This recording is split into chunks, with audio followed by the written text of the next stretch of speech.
다음은 이제 에어팟인데 뭐 아마 저희가 이제 저희 중에서 가장 많이 살 것 같은 거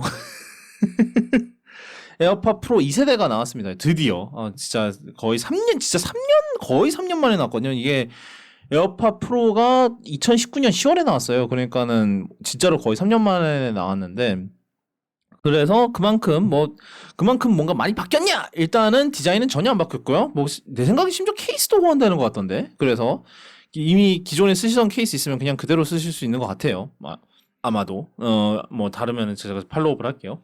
근데 뭐 일단 생긴 건 거의 똑같고 그 대신에 안이 많이 바뀌었죠. 그래서 H2 오디오 칩이 들어갔고요. 원래는 이제 H1이었고 그다음에 안에 이제 오디오 드라이버랑 이제 커스텀 앰플리파이어까지 적용을 해서 사운드 이제 음질이 많이 바뀌었다는데 뭐 성향은 많이 안 바뀌었으면 좋겠다는 생각이 들긴 해요. 일단 제가 에어팟 프로의 그런 이제 음향 그 이제 성향 자체 그 이제 음색의 성향 자체를 좀 좋아하는 편이라서 많이는 안 바뀌었으면 하고 그다음에 이제 그 H2를 장착함으로써 나오는 이점 중 하나가 이제 저 액티브 노이즈 캔슬레이션이 소음을 2배를 더 걸러낼 수 있다고 합니다. 그래서 그런 면에서 또 장점이고요. 그래서 이제 그러고 나서 이 적응형 이제 투명성 기능이라는 게 생겼어요. 이제 그거 같은 경우는 뭐냐면은 보통 이제 그 에어팟 프로 이제 투명 기능이 굉장히 저는 되게 잘 쓰거든요. 그냥 뭐 그냥 혼자서 음악이나 팟캐스트 듣고 있다가 뭐 주문할 때 잠깐 이제 저 노이즈 캔슬레이션 끄고 얘기하고 다시 키는 게 되게 자연스러워요. 근데 이제 아무래도 이제 거의 모든 거를 들여보내는 모드다 보니까 뭐 이제 굉장히 좀 거친 소리들 있잖아요. 예를 들면 이제 그 이제 프레젠테이션에서 이제 예시로 든 거는 그 공사장 소리 이런 거는 사실 솔직히 듣고 싶은 소리는 아니잖아요. 그래서 그런 소리들을 이제 자동으로 감지를 해서 그런 소리들은 아예 조금 죽여놓고 이제 다른 소리들 뭐 대화하는 소리나 이런 거를 더 높여주고 이런 식으로 해서 이제 좀 주변 상황에 따라서 이제 그 H2가 뭐 초당 48,000번을 이제 프로세싱을 해서 그거를 상황에 따라 알맞은 그 소리를 이제 바깥 소리를 들려준다는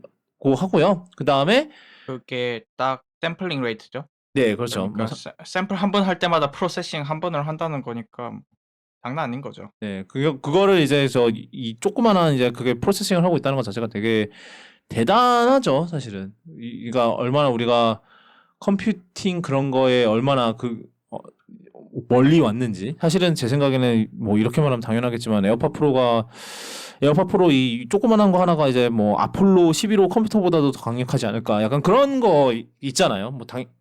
할걸요? 그러니까요. 그게 놀라운 거지 사실은. 그리고 하나 추가할 게 케이스가 조금 다르긴 해요. 업데이트 된 게 있는데 무려 맥세이프 애플워치 충전기로 충전이 됩니다. 네, 맥세이프는 작년부터 됐었고요. 맥세이프 말고 애플워치 충전기. 예, 애플워치 충전기로도 충전이 가능하다고 하고 왜 그러고 싶은지는 잘 모르겠지만 물론 뭐 사실은 그 뭐야 맥세이프 충전 같은 경우는 아이폰 갖다 놓고 이래야 되는데 뭐 옆에 보통 이제 애플워치 충전 때문에 애플워치 어디 여행을 갔을 때 애플워치 충전기랑 그거 두 개만 들고 오면 되는 거죠. 그래서 뭐 그러니까 결국은 이거예요. 왜 맥세이프 듀오 있잖아요. 우리 그 비싸다고 하는 거.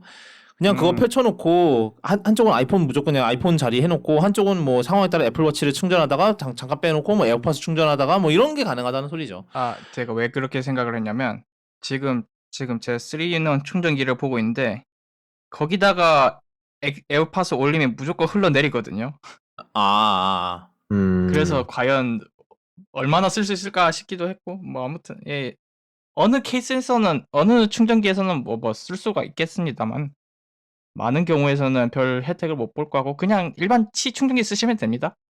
근데 이제 뭐 진짜로 맥세이프 그거 쓰시는 분들한테는 사실은 그런 경우도 있어요. 저 같은 경우도 사실은 이제는 애플워치를 잘 안 차다 보니까 이제 그 나이트 스탠드에 애플워치 충전기 옛날에 크레드를 해놓은 게 있거든요. 그게 계속 남아 있는데 그걸 거기다 그냥 꽂아서 써도 되는 거죠. 어떻게 보면은 그냥 그거를 다시 이제 뭐 에어팟 충전기 그거 용도로 다시 써도 되는 거고 사실 가능한 거를 이제 뭐 혹여나 저처럼 이제 애플워치를 안 쓰게 되면은 이게 애플워치 충전기 자체가 이제 그게 이제 또 그거가 되잖아요. 뭐 웨이스트가 되잖아요. 그러니까 쓰레기가 되고 이런 건데 그거를 이제 또 에어팟 충전기로 쓰십시오 하면은 뭐 그것도 나름 재활용의 아이디어인 거죠.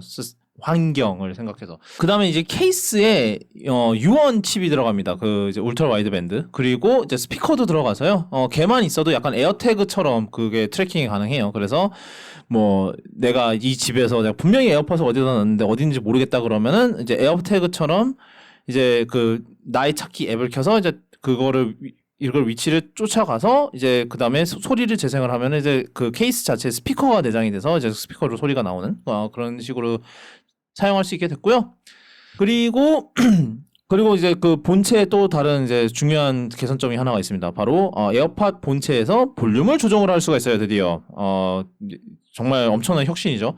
이거 보통 이제 에어팟 프로 같은 경우는 이제 그 꽁다리에 그 이제 그 포스터치 센서가 있잖아요. 그걸로 이제 뭐 노이즈 캔슬링이랑 그 이제 투명 모드를 켰다 껐다 하거나 아니면 뭐 재생 뭐 일시 정지 재생 뭐 다음 트랙 이런 기능이 있었는데 여기에 이제 앞에 부분을 쓸어주면은 위아래로 쓸어주면은 이제 그게 볼륨 이제 그걸로 이제 음량 조절이 가능하다고 합니다. 그래서 이제 음량 조절을 하기 위해서 폰을 꺼내거나 아니면 애플워치에서 조작을 할 일이 줄어든 거죠. 그냥 이제 에어팟 자체에서 할 수 있으니까. 그래서 그런 이제 다양한 개선점들이 있고요. 가격은 똑같습니다. $249. 하지만 우리나라에서는 3만 원 올라서 35만 9천 원부터입니다. 여전히 근데 뭐 에어팟은 생각보다 많이 안 올라서 뭐 그렇게 막 그런 느낌은 안 듭니다. 그리고 저는 옛날에 첫 번째 에어팟 프로 나왔을 때 해외 직구했다가 한국 정발보다도 늦게 받는 대참사가 있었기 때문에 이번에는 얌전하게 한국에서 하겠습니다. 그리고 어차피 달러 환율이 너무 지금 개판 나서 이게 가격이 올라도 미국에서 직구하는 것보다 싸요. 지금 이게 얼마나 환율이 개판이면은 이래. 그리고 지금 이 환율이 이대로 있을 거란 보장이 없습니다. 뭐 더 맞아요. 올라갈 수도 있다고요? 그렇죠. 네. 예. 그러니까 일단 지금 당장 환율 기준으로 34만 2,407원이거든요. 근데 여기에 뭐 배대지 배송료 이런 거 더 해봐. 그러네요. 이미 거기서부터 자동으로 그런데 넘쳐버리네. 이제 그걸 1,500원 찍는다고 가정을 하면은 한국이 더 국내에서 쌉니다. 사는 게 더 나을 수도 있습니다. 그렇습니다. 그래서 그냥 한국에서 얌전히 나올 때까지 기다리는 게 지금 그러니까 미국에서 사는 거 유일한 이점은 좀 더 빨리 써볼 수 있다는 건데 뭐 그거는 인정. 왜냐하면 제 거 에어팟 프로 같은 경우도 제가 에어팟 유닛은 뭐 하도 많이 교체를 하고 배터리가 괜찮은데 케이스가 이제 거의 사망 직전이거든요. 지금 배터리가 너무 없어요. 그래서 사실은 막 진짜로 이 에어팟 얘 같은 경우는 이 케이스를 진짜 하루에 한 번씩 충전 안 해주면은 진짜 개복치예요. 그런 상황까지 왔는데 지금 몇 프로 남았나 볼까? 잠깐만. 제가 오늘도 뭐 계속 썼거든요. 뭐 출퇴근할 때도 쓰고 막 이랬는데 봅시다. 얼마나 남았나. A few moments later. 72%. 오늘은 괜찮네. 그래도 근데 보통 이제 에어팟 한번 이제 완충해 놓으면은 진짜로 충전하는 거를 한 며칠 정도는 까먹어도 계속 쓸 수 있잖아요. 특히 이제 2세대 에어팟 프로 같은 경우는 요번에 뭐 배터리 시간이 더 늘어났다고 하니까 이제 유닛은 최대 6시간이고 케이스까지 다 하면 30시간 쓸 수 있다고 하니까 그만큼 이제 또 늘어난 건데 이제 그게 장점이었는데 그 에어팟 프로가 근데 이제 이게 케이스가 배터리가 엄청 이게 수명이 안 좋아지니까 와 진짜 힘들더라고요. 뭐 하여튼 네 저는 당연히 삽니다. 저는 진짜 이거 진짜로 에어팟 프로를 진짜 이거를 진짜 나오자마자 사서 진짜 3년 썼거든요. 진짜로. 뭐 물론 아까도 얘기했지만 유닛은 여러 번 갈기는 했는데 유닛을 하도 여러 번 갈아서 지금 사실 그때 산 거 그대로 남은 게 케이스밖에 없기는 한데 뭐 하여튼 그래서 저는 바꿀 때가 되기는 됐어요. 그래서 저는 정말 기쁘게 살려고 합니다. 여러분은 어떠신가요? 저는 노이즈 캔슬링 때문에 사려고 하다가 일단 음. 프로가 아직 멀쩡해서 언제 샀는데요? 2년 딱 됐어요. 년. 유닛을 저는 이제 막 각종 결함에 다 해당이 돼가지고 유닛은 다 바꿨고요. 그래서 1년도 안 됐고 케이스가 배터리가 그렇게 오래 가는 것 같지는 않은데 뭐 하루 쓰는 데는 아무 지장이 없어가지고 아마 한동안 쓸 것 같긴 해요. 그런데 노이즈 캔슬링이 좋아졌다니까 그러니까 1초에 48,000번 노이즈 캔슬링 되는 그 성능은 어떨까 좀 궁금하긴 한데 일단 있는 게 너무 멀쩡해서 아니다. 노이즈 캔슬링보다 볼륨 조절이 너무 땡겨. 그렇죠. 이게 혁신이지. 아니 혁신이 왜 없어? 이게 혁신이지. 뭐 혁신은 그렇죠. 환율과 함께 아닙니다. 그렇죠. 이거 프로 써본 사람은 압니다. 이거 혁신입니다. 네. 저 티점님은?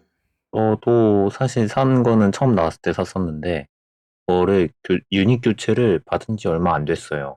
유닛 교체를 올해 초에 받아가지고, 1년이 안 돼서, 일단은 계속 쓰고는 있는데, 고장이 나면? 그때 되면 바꿔. 같은 느낌? 네. 보통 근데 이게 수명이 한 2년, 3년 되면 죽더라고요. 그쵸. 에어팟도 그랬고, 에어팟도 1세대도 그랬고, 지금 프로도 그거 샀던 게 1이 죽어가지고 프로를 산 거라서, 한때 죽으면은, 그때는 새 프로가 나와 있을까요? 아마, 그때는 일단 좀 지켜보다가, 한 3년 또 일단은- 가겠죠 이걸로. 네. 진짜. 아 우리 랜야드 루프 얘기했나? 이것도 약간 킬러 기능인데 아, 예, 그렇죠. 케이스에 그게 달렸죠 이제 이번에. 예, 이것도 혁신입니다, 여러분. 그죠? 음. 아 지금까지 카라비너 같은 거 달려면 그냥 필수적으로 케이스를 했어야죠. 예. 케이스를 했어야 되는데 이제는 네. 케이스 없이도 옆에 뭔가를 달 수 있기 때문에 이제 네. 각종 액세서리가 나오겠죠 여기에. 예, 그렇죠. 사실 랜야들은 사실 솔직히 너무 긴 것 같긴 한데. 하지 않아도 뭐 열쇠고리 같은 건 달 수 있을 것 같고 음. 짐 열쇠라던가 뭐 이런 건 달 수 있을 것 같고요. 녀석이나. 요즘 키니 뭐냐 찍는 카드들이니까 다들 뭐 차라리 차 열쇠면 뭐 그럴 수 있겠다. 저는 아마 뭐 여전히 카라비너를 달고 다니긴 해서 이걸 뭐 어떻게 활용할지는 잘 모르겠습니다만. 근데 일단은 이게 사이즈가 같은 것 같아요. 이제 케이스 자체는 이제 저 일반 이제 1세대 에어팟 프로랑 그래서 아마 그 기존에 만약에 케이스를 갖고 계셨다면은 그 케이스를 그대로 사용할 수 있지 않을까 싶기는 한데 볼까요? 잠깐만. 그러고 싶지는 않을 것 같아요. 아, 뭐 저는 뭐 이게 케이스라는 것 자체에 그게 있으면은 뭐 쓸 수 있지 왜? 나는 그럴 것 같거든. 아니 저만 사는 건가요? 에어팟 프로를? 저는 전 요즘 왼쪽이 살짝 간당간당하긴 한데, 예. 봐야죠.